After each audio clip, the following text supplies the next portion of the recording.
I only have one message to give you. I don't care what you think of me. I don't care what you call me. I do care what you do with this information because it is important to our survival as a species.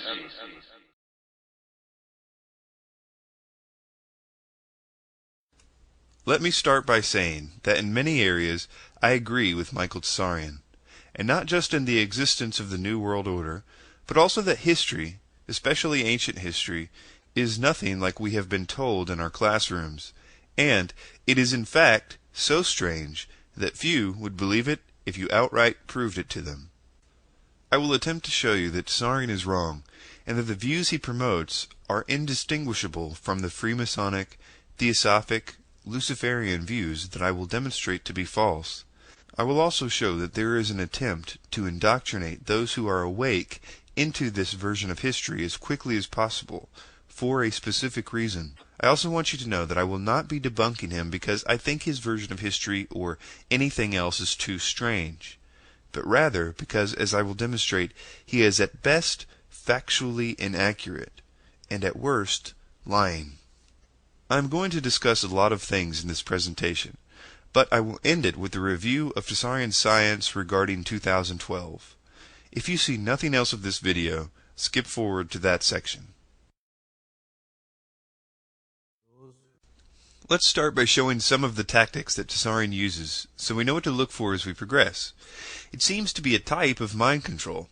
For instance, notice the pictures he is placing behind the text here of alien ships beaming down the Bible. Now listen to the verse he is using to prove his point. Being taken from Atlantis over to Lemuria, the myths suggest that they were taken by spacecraft. Here in Numbers 9, we read, "And when the cloud was taken up from the tabernacle, then after that the children of Israel journeyed, and in the place where the cloud abode, there the children of Israel pitched their tents." Now I want you to believe that when it says, "in the place where the cloud abode," means that they were taken up into the clouds, outer space or symbolic for another planet. He also suggests that when it says, "after that they journeyed in the place where the cloud abode," means that they went away on an interplanetary journey. I'm going to read the rest of this passage from the Bible, and notice what is being said would be very hard to take as symbolism for being taken up into the clouds, or earthwomen being taken on a journey on or in the clouds. It only works because he quotes such a small section of it, and after he has already told you the backstory that he wants you to believe. Not to mention putting pictures of spaceships beaming down Bibles in the background.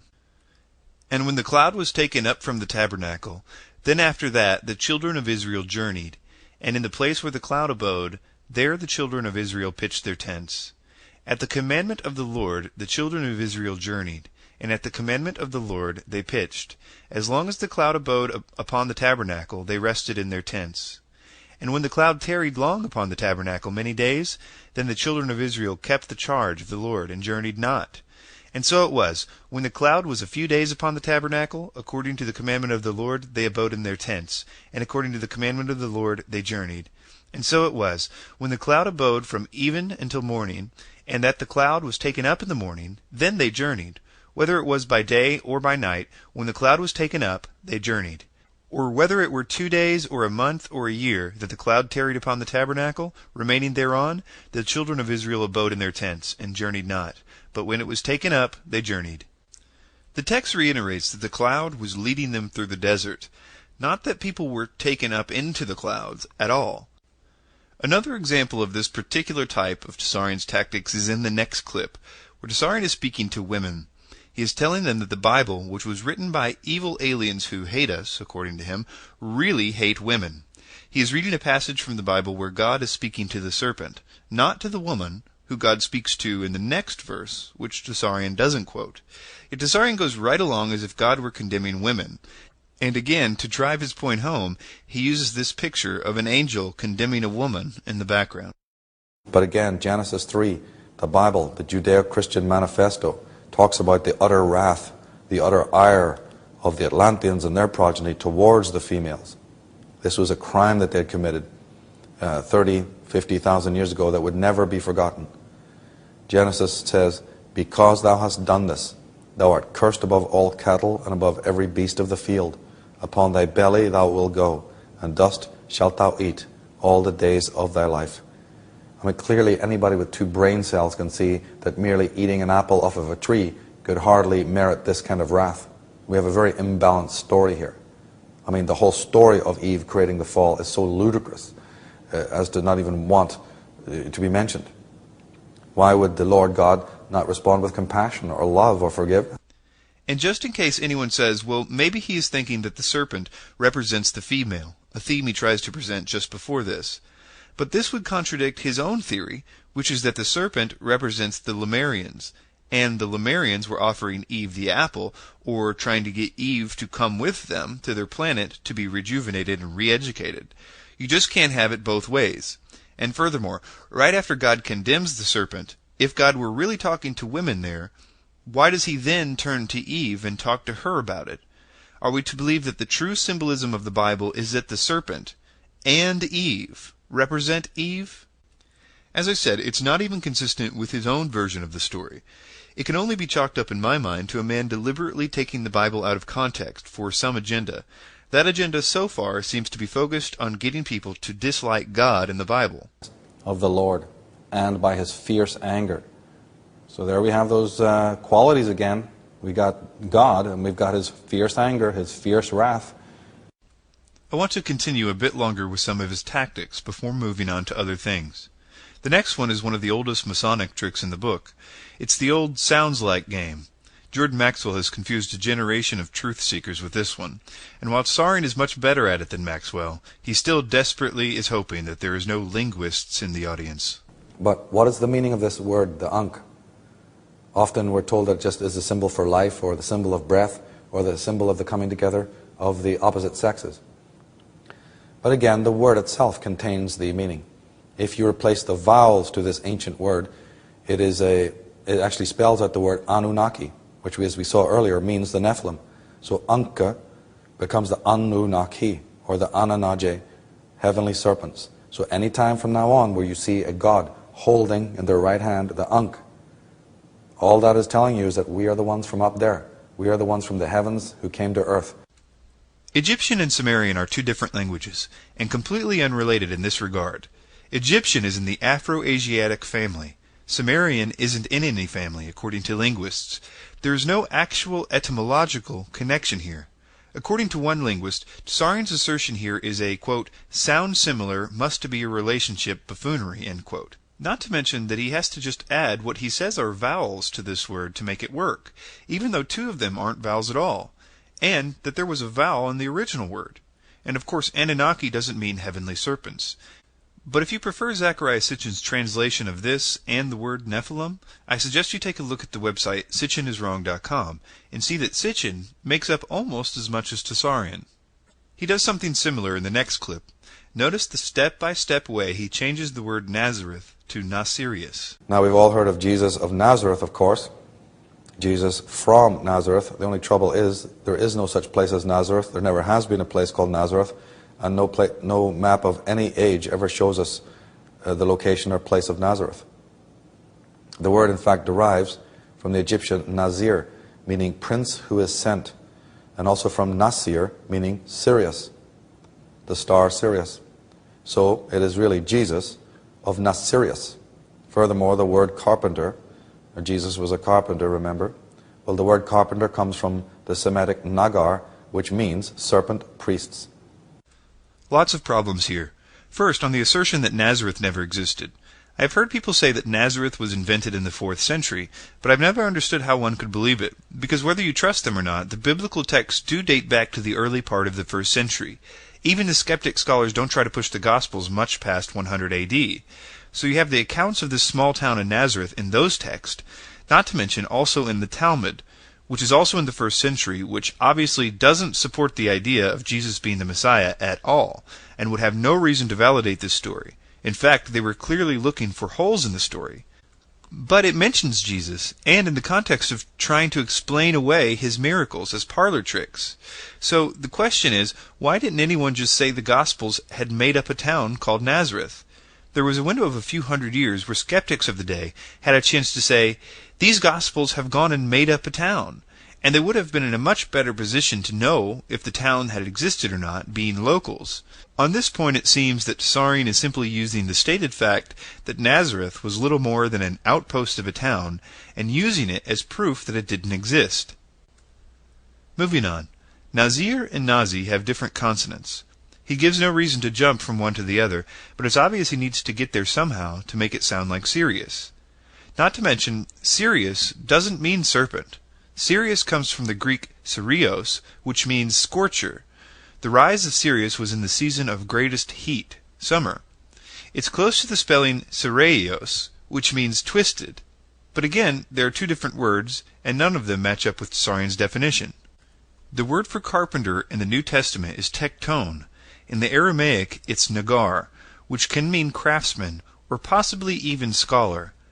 I can find no good reason why Tsarion is saying that the Aramaic word nagar means serpent priests. Again, this shows that he has a specific target in these deceptions. Now, Madame Blavatsky, one of the greatest scholars the world has ever known, writes in this way. She says, the appellation Satan in Hebrew belongs by right to the first and cruelest adversary of all other gods, Jehovah, not in the serpent which spoke only words of sympathy and wisdom.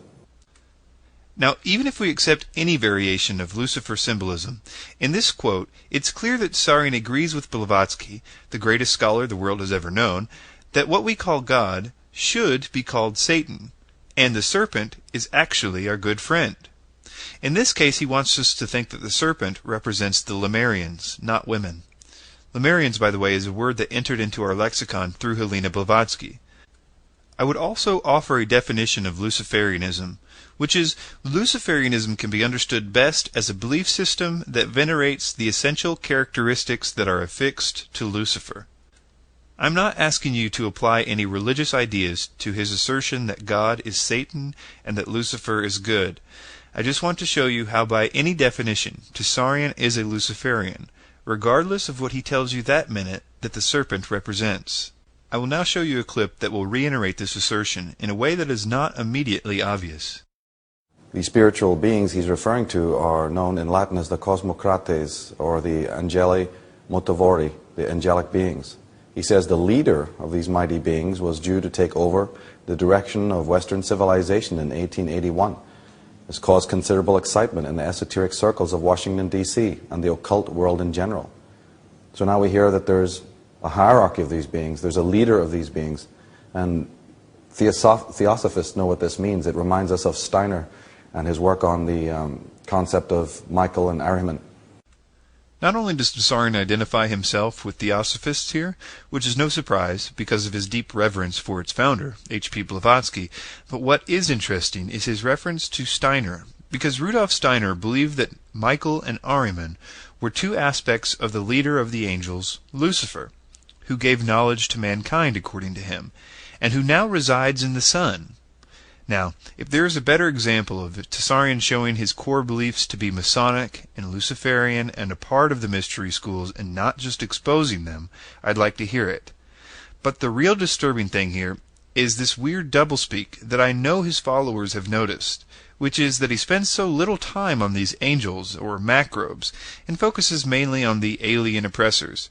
But when he does talk about them, it's clear on the one hand he thinks that they are really what's behind all the bloodshed and wars. But then, in another place, he tells you that the leader of these angels deserves the throne of God much more than God does. It just doesn't make any sense. I want to continue to show you some of Tsarion's beliefs, and how they are Masonic to the core, right down to his hope for reducing the population, and a dislike of the idea of man as the head of the family, and getting rid of all borders and national sovereignty. He will go through a list of things that he implies came into the world through the idea of the Hebrew God in the Bible. He also throws in some obviously bad ideas that I guess he wants you to think that God likes. We have culture based on acquired inheritance. We have walled cities, enclosed cities. We have the domestication of animals. We have meat diet. We have the family organization now, with the male at the head. We have the phenomenon of overpopulation. Even the idea of suggesting that in a utopia no one would eat meat is interesting to me, because in the Bible it makes a vivid description of what the New World Order system will look like, and oddly, Tsarion's hope for humanity is close to what we see presented here. In 1 Timothy 4 verse 1 it says, "Now the Spirit speaketh expressly, that in the latter times some shall depart from the faith, giving heed to seducing spirits, and doctrines of devils, speaking lies in hypocrisy, having their conscience seared with a hot iron, forbidding to marry, and commanding to abstain from meats." There will, according to the Bible, be a prohibition of eating meat, and a prohibition from the standard family unit. These are two examples of Tsarion's desires for the world matching up exactly as the overlords he claims to expose. Here's some more examples of Tsarion subtly indoctrinating people into Freemasonic thought. Well, the great geomanticists of the world understood that there's a feng shui of the earth as well.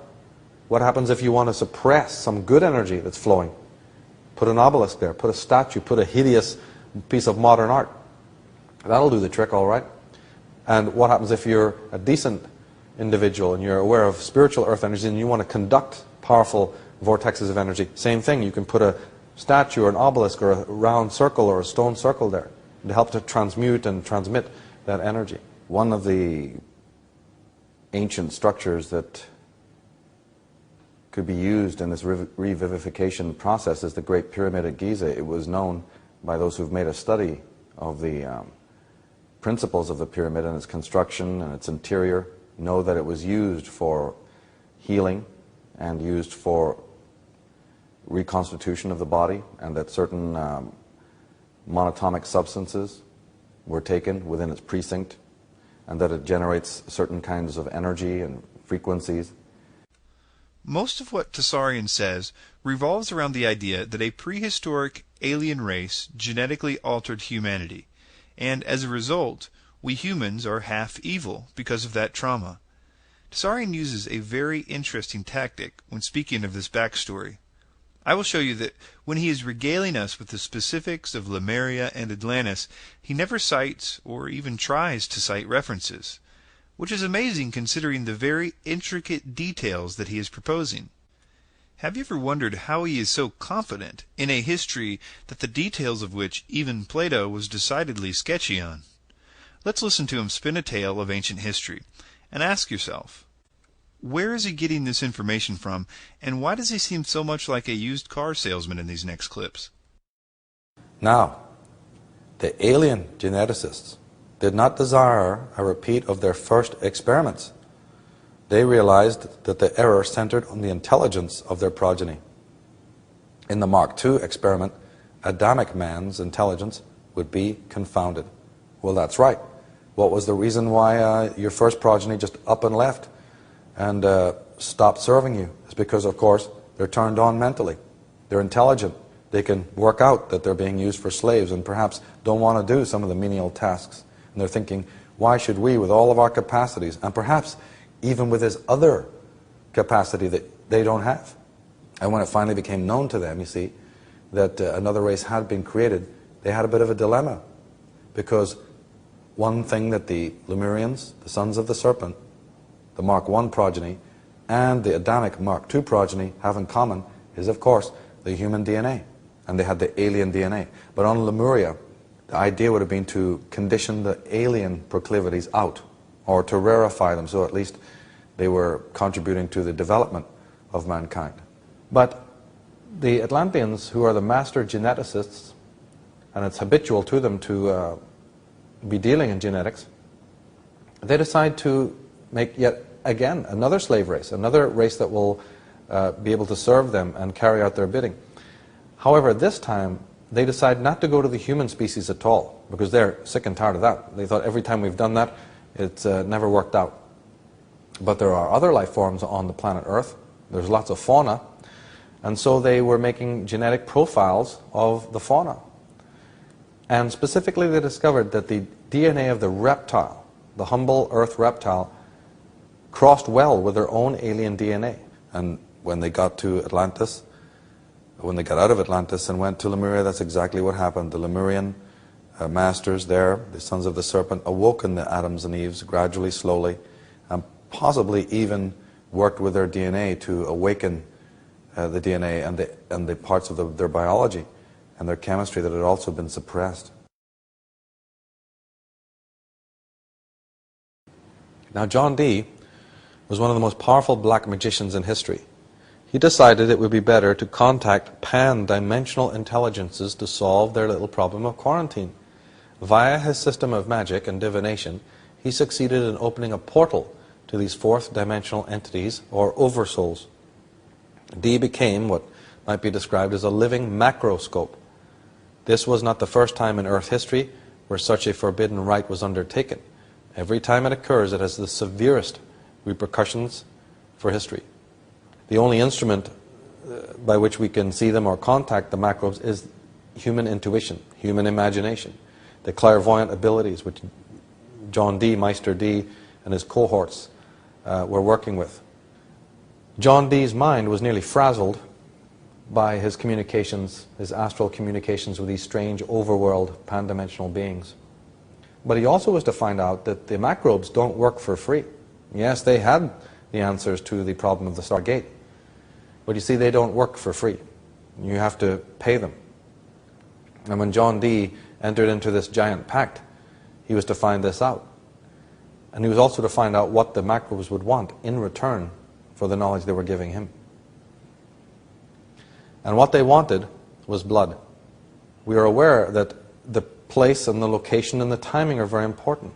And the letting of blood is very important. Well, if you're dealing on a ritual level as large as what Sir John Dee was dealing with, we also need a vast quantity of sacrificial victims and blood. Clearly, if he believes this to be true, then it would not be the alien overlords that are the root of the problem, but it would be these spiritual beings that are much smarter and much more bloodthirsty, and in fact are, by his definition, the sole reason for all the wars of recent times. And this is one area that I agree with Tsarion on. I believe that there are these macrobes, and that by contacting them, we are giving them access to our dimension, and that they require things like blood. I disagree with Tsarion that we should practice these things like Enochian magic. Tsarion runs a mystery school in which he apparently teaches people to do different types of divination and other types of ritual. I say that this is what we must not do. Tsarion says that it is by magic ritual that these entities are gaining access to our dimension, and it is by them gaining access into our dimension that are causing all the troubles that we are facing. So by logical deduction, we must not practice magic rituals. And once they do gain access to this dimension, there is only one way to get them out, and Tsarion certainly is not teaching that. But when you take into account that he believes, like Helena Blavatsky and Rudolf Steiner, that Lucifer, the leader of these macrobes, is very good, then things tend to get a little foggy. Regarding 2012, Tsarion's main thesis on the issue is that a galactic alignment, of which kind he doesn't seem sure, and a passing through a certain photon belt is going to cause an enlightenment in the human race, and as a result, a lot of people who weren't ready for this enlightenment are going to have to be dealt with in some way. I shudder to think how. I will show that Tsarion is wrong about every aspect of 2012 in ways that can only be chalked up to either terrible research or, at worst, intentional deception. Before we get started on the 2012 theories, I want to play a clip from my video 2012 Debunked to show you the difference between the 26,000-year precession cycle and the 250 million year cycle of the solar system's revolution around the galaxy, because it's going to help you see right through most of what we're about to see and hear. This event is only significant from the Earth's point of view. The precession cycle, or the roughly 26,000-year wobble of the Earth, only causes the effect of the stars changing position on the horizon, and therefore only the effect of a galactic alignment. If you were viewing this from anywhere else in the solar system, it would be totally insignificant. This is only a visual effect, and only from the Earth's perspective. And no gravitational force or radiation can be expected from this event, because other than the tilt of the Earth, nothing will be any different than the last few thousand solstices. We will be no closer to galactic center on that day than on any other day. The other camp of the 2012 alignment issue is probably the more significant one, because it's dealing with the solar system's actual location in relation to galactic center. The idea is that our little solar system is moving around the center of the galaxy every 225 to 250 million years or so. And while doing this, it's also moving up and down in a cycle crossing the middle of the plane every 33 million years. So, the question is, are we going to cross that galactic plane in 2012? Not even close. According to the journal Nature and others, there is evidence of crossing this plane 3 million years ago. This would mean that we are moving away from the galactic plane and won't be due to cross for another 30 million years. We all know about light. Well, the highest form of light that can manifest physically is photonic. Photonics is discharge from the movement of the electron on an atomic level. And there is purported to be a large belt of photonic energy that every period, a certain age will come in which the whole, not just the planet, but the whole solar system will pass through, almost like a car wash. The whole solar system moving through a high radiation band of photonic energy. And if this is the case, this could be one of the reasons it's precipitating the acceleration, the speed, the need of the progeny of the Atlanteans to vacate the planet. Because photonic energy has certain principles. From Barbara Hahn Clow's book, The Palladian Agenda, we find that Robert Stanley, who reported on the discovery of the photon band by satellites in 1991, and he commented, these excesses of photons are being emitted from the center of our galaxy. Our solar system enters the area of our galaxy every 11,000 years and then passes through for 2,000 years while completing its 26,000 year galactic orbit. Now, the photon effect is caused by the precession of our solar system and its accompanying planets around the central sun called Alcyon, located in the constellation of the Pleiades. This counter-clockwise cyclic precession around Alcyon requires about 25,860 years to make one complete orbit. Our present-day sun, moon, and planets must twice pass through the photon belt during this time. That is, once to the north and once to the south. During this cycle, there are 2 periods of darkness and 2 periods of light.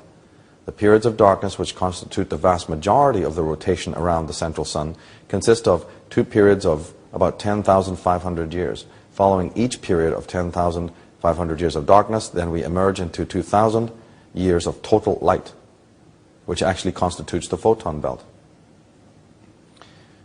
Simply put, we have a cycle lasting about 26,000 years. And for most of this cycle, we're, as we are now, in a period of darkness. He confuses the solar system's 250 million year circuit around the galaxy with the 26,000 year precession cycle. He then tells us that there is a certain photon belt that we pass through as a part of the solar system's circle around the galaxy. But again, he thinks this circle around the galaxy takes a few 100 million years less time than it actually does. He says it takes 26,000 years. Keep in mind, the 26,000 year precession cycle is just the Earth wobbling on its axis. It isn't passing through anything, it's just tilting in different directions. To say we're going to pass through a nebula as a part of that cycle is lacking a very basic understanding of astronomy, or a will to deceive. The photon belt idea is not something you will find a whole lot of science on. It is mostly from New Age authors, who generally couple the idea with vague notions about how our DNA is going to be changed when we pass through it. Some parts of the story can be analyzed scientifically, however, and there is no scientific evidence for the existence of any sort of photon belt. Here's why. A photon is an elementary particle that makes up light. It would require the gravitational pull of a black hole, with light rays being bent around the black hole near the event horizon, forming a photon sphere. Barring interaction with gravity or matter, photons otherwise always travel in straight lines. Tsarion keeps showing us a picture of a nebula and saying it's going to be a cloud of very powerful chakra morphing DNA splitting photons. But you can't get a photon to stay put in a nebula, especially one that's supposed to be there every 26,000 years, let alone 250 million years. But there are several more good reasons to prove that this is untrue and deceitful. He implies that Alcyon is the central sun in which the solar system and everything else in the galaxy revolves around. But Alcyon is a star in the Pleiades cluster. This was probably mentioned because most occult writers who talk about a world order causing photon belt say that it's in the Pleiades system, and they also say that we're heading right for it. But that system is some 440 light years away, and the Sun, with the Earth, is moving away from Alcyon. We should listen a little more when he says to do our homework. And he's talking more here about spiritual darkness again. We then emerge into 2,000 years of total light, which actually constitutes the photon belt. We then have 21,860 years of darkness and 4,000 years of light if you take it together. Another way of viewing this phenomena is that in one complete orbit we have 5/6 darkness and approximately 1/6 light, or a 5-to-1 ratio, with darkness being predominant. This is another example of the intent to keep telling people that there is an illumination coming. Here he is quoting someone who is saying that the 26,000-year precession of the equinoxes is not only tied to the photon belt, which of course is impossible, but he also says the photon belt is related to our spiritual enlightenment, again with no reason to believe that. In a minute I will show you why this is important for the New World Order system. Now there are also corresponding cycles of importance to take into consideration. Stephen Hanauer mentioned some of these. He says that Nick Fiorenza has determined that the Earth and the Sun will be aligning with the center of the galaxy sometime between 1999 and 2000. The equatorial plane of the Earth, known as the ecliptic, aligns with the ecliptic of the Sun at the same time that they both align with the ecliptic of the galactic core. This unique alignment occurs only 4 times during the precession of the equinox cycle, corresponding with the 4 corners of the world. The last configuration, similar to this upcoming alignment, corresponds to around 9,500 BC. He believes that there will be another major Earth changes as the time of the sinking of Atlantis and the Great Flood, but with one addition, that being a possible dimension shift. This is some of the worst science yet. Now keep in mind, this time he's talking about the solar system's up and down movement as it circles the galaxy, which takes about 250 million years. Now he says that during this orbit, the solar system will align with galactic plane in 2000. This is already wrong according to the Journal of Nature, which states that we crossed this plane 3 million years ago, and aren't due to return for another 30 million years. So not only is he wrong about predicting this would happen in the year 2000, only 30 million years off, but Tsarion is promoting the idea that this alignment happens 4 times in 26,000 years. So, recapping, real science says this happens once in 33 million years. Tsarion says it happens 4 times in 26,000 years. This isn't the first time Tsarion contradicts himself about what specifically is going to make us illuminated. Now, John Major Jenkins, in his book Maya, Cosmogenesis, the Maya were aware of our solstice sun's impending alignment with galactic plane and galactic center, an astronomical alignment that occurs only once every 13,000 years. I have honestly documented my encounter with this idea and have gone deep into the academic literature to decode how this end date alignment scenario, what I call the galactic cosmology, was incorporated into basic Maya institutions such as the ball game, the king ascension rites, and the Maya creation myth. This amazing fact that ancient Mesoamerican sky watchers were able to pinpoint a winter solstice far off into the future has not been dealt with by Mayanists. And why did they choose the year 2012? One immediately gets the impression that there is a very strange mystery to be confronted here. Why did early Mesoamerican sky watchers pick a date some 2,300 years into the future, and in fact, how did they pinpoint an accurate winter solstice? With all these considerations, one begins to suspect that for some reason the ancient New World astronomers were tracking precession. So John Major Jenkins asks a bunch of questions here, the age-old questions about how did they know? They lived years ago. So John Major Jenkins and Michael Tsarion are absolutely baffled about how the Mayans knew about precession. Well, let me see if I can take a stab at it. This is a very common tactic to give people the idea that the Mayans were doing something mysterious and magical. But the Greeks had already discovered the wobble of the Earth well before the Mayan calendar was even invented. It was a matter of mathematics and astronomical observations. The Mayans were around for hundreds of years, and they obviously kept records, so it's entirely possible for, say, a Mayan astronomer to plot the position of some stars at midnight at the equinox, and his grandson to plot the same stars 72 years later, and realize that the stars had all shifted 1 degree in that time. Multiply by 360 and you get the precession cycle of 26,000 years. Almost certainly this is how they did it, because that's all it takes. You could set a clock by it, and they did. And so did the Greeks. Now, Stephen Hanauer goes on to say the Maya calendar is the only calendar known to be based on galactic cycles. The Mayans claimed they created this calendar in order to monitor the light coming from the center of the galaxy and how it affected our DNA. Why does he keep quoting from this guy? As we have shown, the Mayan calendar is not based at all on galactic cycles. It's based on the changing view of the stars from the Earth's perspective called precession. To say that it is based on galactic cycles is just wrong. But to say that the calendar was to monitor light coming from the center of the galaxy and how it affected our DNA is possibly the biggest whopper yet. Tsarion or anyone else wouldn't dare to show you how the Mayan calendar monitored DNA. He only quotes from this individual because it agrees with his unbelievably flimsy idea that a photon belt is going to somehow, some way, enlighten us. Never mind that photons don't gather in belts, or that we're moving away from where it's supposed to be. Earth's background base frequency, or heartbeat, called the Schumann resonance, or SR, is rising dramatically. Though it varies among geographical regions, for decades the overall measurement was 7.8 cycles per second. This was once thought to be a constant. Recent reports set the rate at over 11 cycles and climbing. Science doesn't know why or what to make of it. Well, Wilhelm Reich would be asserting that it's these changes in consciousness. The Schumann resonance. He says that it was once thought to be static, and that it is now growing more intense, and that no one knows what to make of it. This is very wrong. The Schumann resonance was mathematically predicted before it was even observed. And it was never thought to be static, because even from the earliest days they understood that it was changed dramatically by lightning and by other factors. To say that it is rising and no one knows why leaves out the most obvious and well understood cause. But it's a clear case of fear-mongering to get people to think this is more evidence of a coming change that Tsarion has yet to establish a real reason to expect.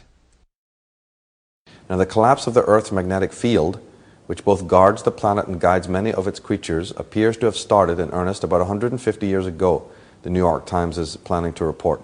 Science reporter Bill Broad has filed a report which explores how the field strength has waned 10% to 15% so far, and this deterioration has accelerated of late, increasing debate over whether it portends a reversal of the lines of magnetic force that normally envelop the Earth. This has always been a strange thing to say to me. And keep in mind, I used to say it when I was a 2012er.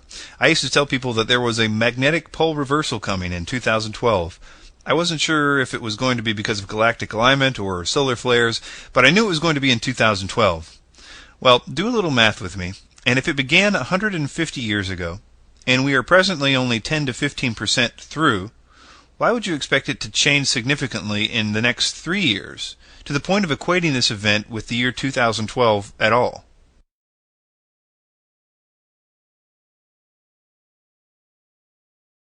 Some observers say this alignment with the heart of the galaxy in 2012 will open a channel for cosmic energy to flow through the Earth, cleansing it and all that dwells upon it, raising all to a higher level of vibration. Did you catch how some observers claim that it's going to open a portal? It seems like they should give a reason why. But it's much more effective if you can blind someone with what looks and sounds like science while telling them that a channel to cosmic energy is going to happen in 2012. Giving them only a few vague notions on how this is supposed to happen. The New World Order has convinced us that their plan is just about the nuts and bolts of the police-state system, cameras and ID chips. But the real agenda requires those who are close to understanding first to be prepared to accept the new false utopia. But it is the false utopia that they refer to when they say New World Order, not the build-up to it. And it will come on the heels of 2012 if they can get the idea to as many people as possible. It's really the only way to get the so-called truth seekers to be on board with the world government. Then people will willingly give up their weapons and their borders and their constitutions if they can be convinced that they're only part of an intergalactic race of people that are no longer subject to any god. Those that consider themselves renegades because they think that they've come to the conclusions they have about 2012 all on their own should consider why it has been so well propagated over the last few decades. Do you think that Sony Pictures would tell people all about it if it was the biggest secret the New World Order had to offer?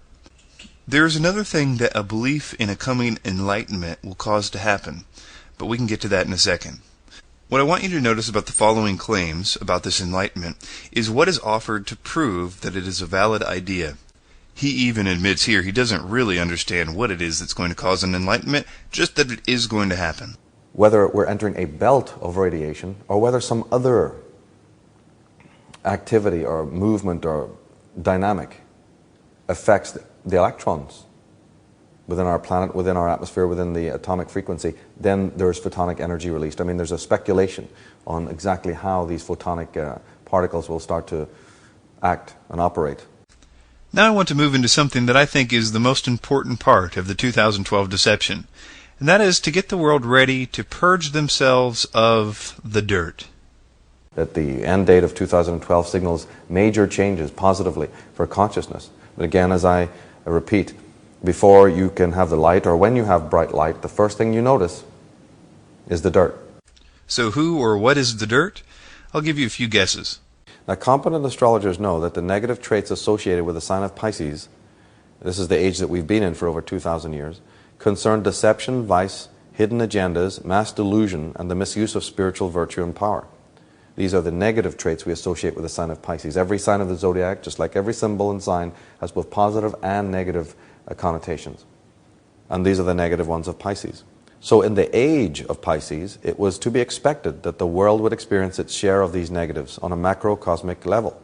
As the age of Pisces comes to a close, the deceivers know that a paradigm shift which will occur does not favor their machinations.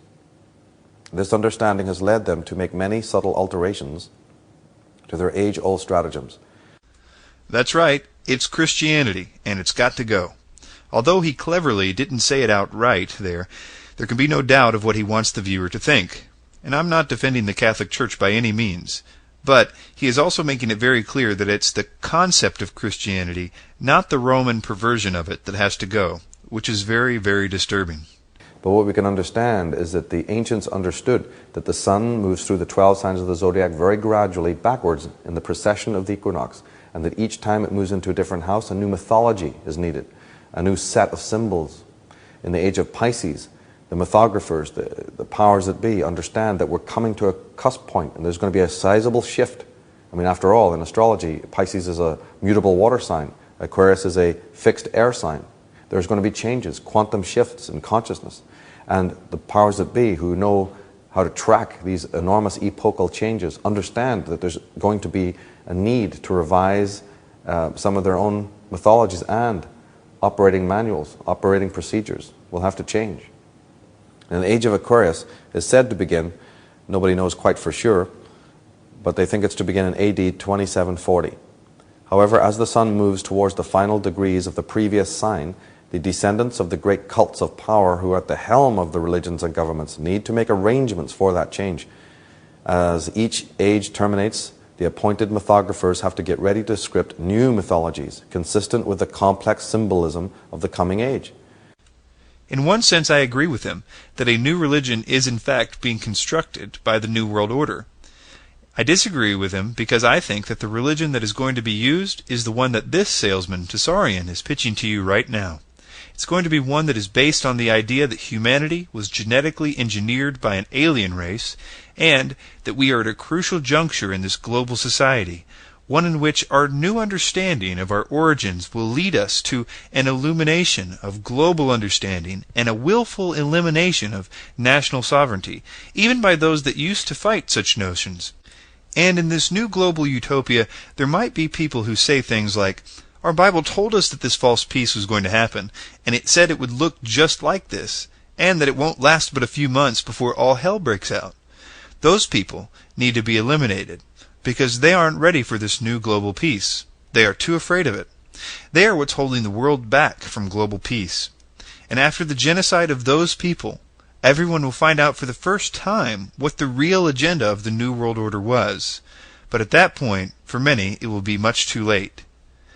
I found the following to be a validation of my theory that this idea of eliminating the dirt is very important to Tsarion, because he added to this presentation something of an addendum after the credits had rolled.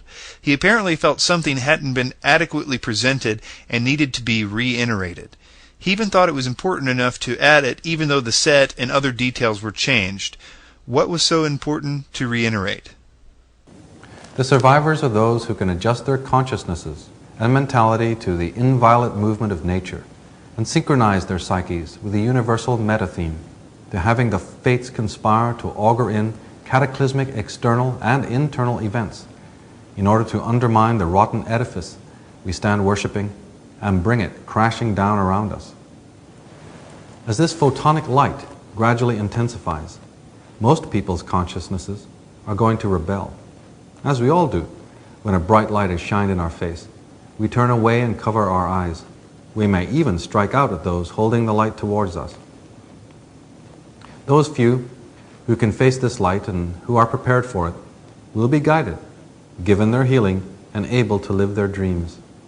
But these few will have to be deeply able to understand what is happening to those around them in order to be defended against the worst effects of this irregular but radical change. There you have it, a perfect setup. You know, I hear a lot of criticisms of the Bible, and I like to try to answer them if people have questions, because I find most of them to be easily answered, and I kind of like doing it. And if you have any, you can send them to an email address that you can find on my website. But there's one passage that I've secretly had a lot of trouble with, that I couldn't understand how it could happen in this politically correct, technologically advanced world we live in. It says that in the New World Order, people will rejoice in the killing of Christians, and that if they don't go along with the beast system, will be publicly executed. It wasn't until I really understood what was being said by the 2012 propaganda that it finally made sense.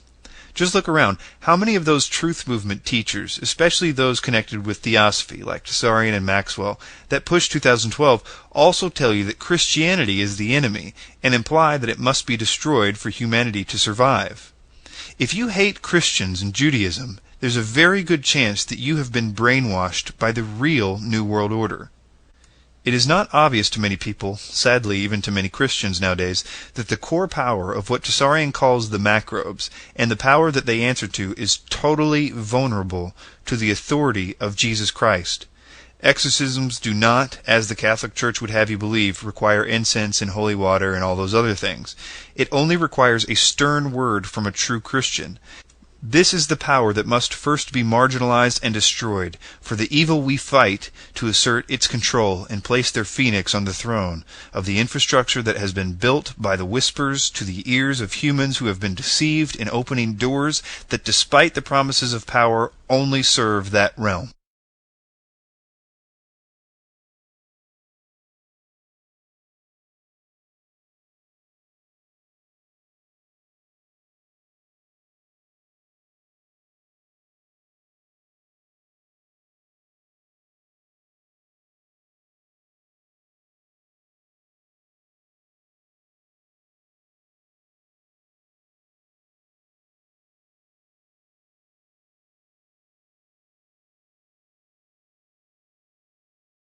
Unfortunately.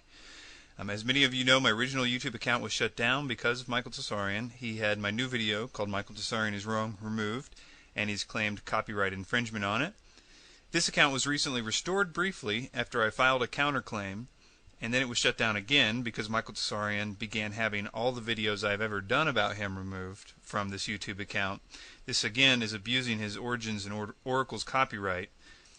I say abused because he has used that copyright to remove the two videos that I did back in 2007, Michael Tsarion, the Rosicrucian Connection, and the Many Mistakes of Michael Tsarion, both of which had nothing to do with Origins and Oracles. He also used that copyright to remove the 3 videos that I did that were just talking about this issue. This new account was also shut down. The Nowhere to Run KNOW account was also shut down because of Tsarion having videos removed. And in this case, all 3 videos that he had removed that caused this account to be shut down were updates just like this about his activity. He claimed on his website that he did this because the other vids pointed to the location of violating vids, and so were also removed. He implies that YouTube was on his side about this, but it's just YouTube's policy to take them down first and then ask questions later. YouTube obviously did not side with him because the account is restored. But again, this is illegal. It's a false copyright claim, And he told YouTube, in effect, that those 3 videos of me talking about this situation were owned by him under his Origins and Oracles copyright. So as an experiment, I'm not going to tell you where you can see my video Michael Tsarion is Wrong 2009, because it is, first of all, it's almost impossible to find anyway after all the work that he's done having it removed from every video site on the internet. But I'm not going to link it in the show notes. I just want to see if he takes this one down. I want to see what his excuse for taking this one down will be. Also interesting is the only thing he said about my fair use claim for Michael Tsarion is Wrong 2009 is that, quote, his fair use claim is very antiquated and no longer has legal precedence, end quote. He gives no reason why the Fair Use Act would no longer apply. I assure you, from my legal advice, this is a ridiculous statement, and fair use still has legal precedence. Now, as some of you know, in order to file counterclaims to false DMCA claims, you have to give YouTube your name and address, and it is then forwarded to the person who made the claim. There's been a bit of an uproar on YouTube because a crazy person could go around and claim to own your videos, and even though they do not, if you want to post them again, you would have to give that crazy person your information. This means that the system can be used by crazy people to get names and addresses. In this case, I had to give my address and telephone number to Michael Tsarion. Tsarion then created a website posting the name and address from the YouTube legal documents, and I know that they were directly from the YouTube legal documents because I only gave that address and that phone number on that YouTube legal document, knowing that it would go to Tsarion, so I didn't want to give him my real address, and I gave him my Skype phone number.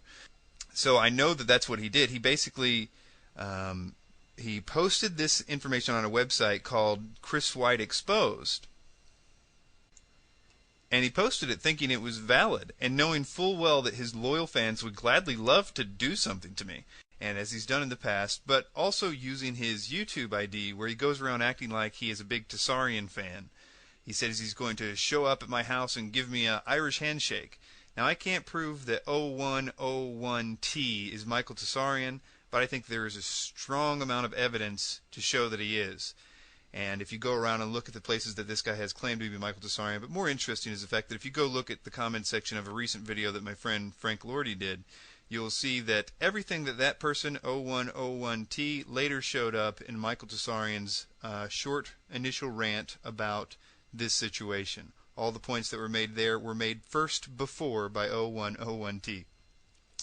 Tsarion claims I'm hiding something, and he is encouraging people to raise money for private detectives. Now, I really think this is dangerous, but not only that, it's unprofessional. It's something that I was literally shocked to find out that he was admitting that he put up this website, and obviously he's updating the comments and things like that, so he's proud of it. Both him and his YouTube alias have promoted this as soon as it came out. Now, despite that, I thought I would make a little light of it, and in a kind of serious note, too. I thought I would try to answer some of these questions that he's asking on this Chris White Exposed blog spot as honestly as possible. Let's just go down the line. My true identity. My name really is Christopher White. I go by Chris. I rarely use Christopher, but it is Christopher. I'm not married, so I don't have a wife. My family, I'm not really sure what you want to know. You can look up the name White, I guess. But, you know, I have a father and a mother and some sisters, no brother. Let's see, my children, I don't have children. Let's see, my work occupation, well, for the last probably 10 years I was a musician and traveled extensively and bus driver with the musician stuff. But for the last 3 months, that band broke up, and so I've been scraping by with, I'm a very terrible web designer and a very terrible internet marketer, so I've been barely scraping by with those two things. As a profession, I guess, if you can call it that.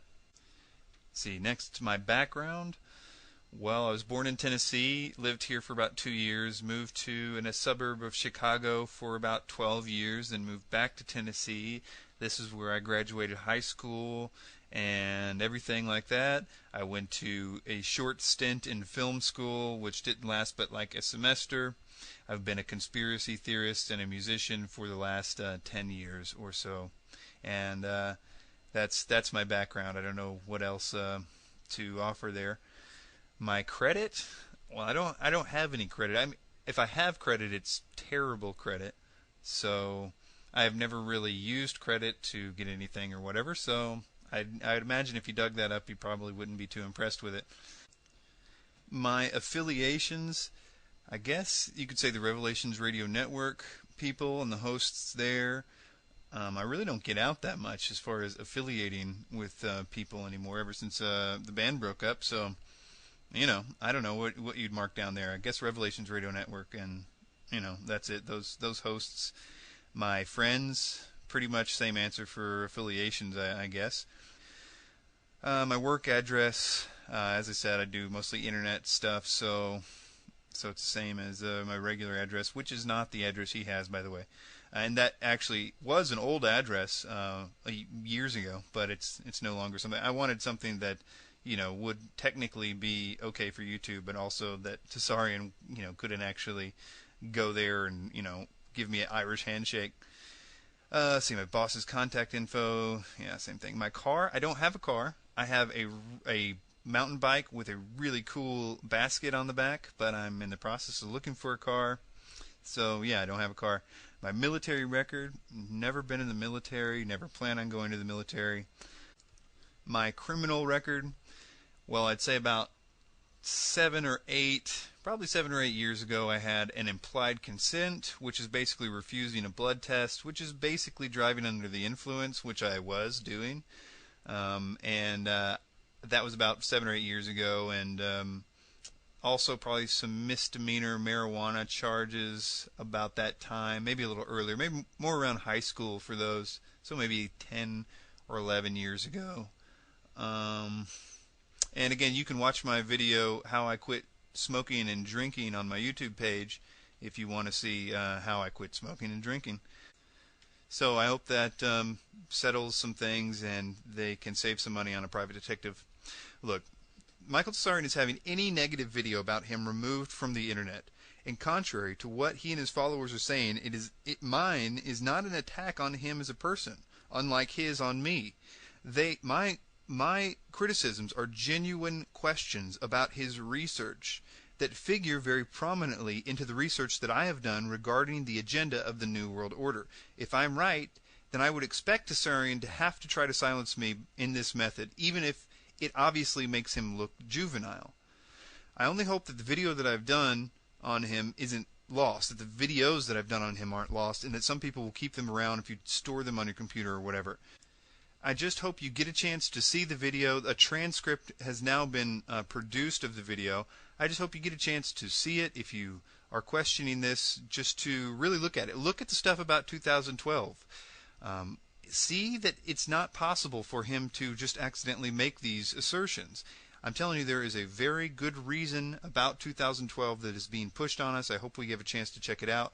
I fully plan to start a great series on apologetics pretty soon, so I hope I'm all done with this for a while.